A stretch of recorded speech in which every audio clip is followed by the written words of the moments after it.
मी म्हणलं ठीक आहे असेल, मला तरी कुठं जिंकायचं, मी रिजनलपर्यंत आलोय, मस्त खाऊन पिऊन झालंय, आता आपलं गावी वापस जायचं एवढं टार्गेट होतं. फक्त आमच्या शाळेत असं होतं, ही मुळीक सरांची डिसिप्लिन होती की तुम्हाला टेबल टेनिस खेळायचं आहे तरी सकाळी 5 किलोमीटर पळायचं, तुम्हाला लॉंग जम्प खेळायची आहे तरी 5 किलोमीटर पळायचं आहे, तुम्हाला 3000 मीटर पळायचं तरी 5 किलोमीटर पळायचं.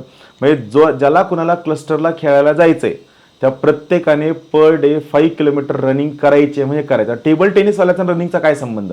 पण सरांचं म्हणणं होतं की नाही, तुमची फिजिकल फिटनेस महत्त्वाची आहे आणि त्यामुळे फिजिकली खूप फिट होतो.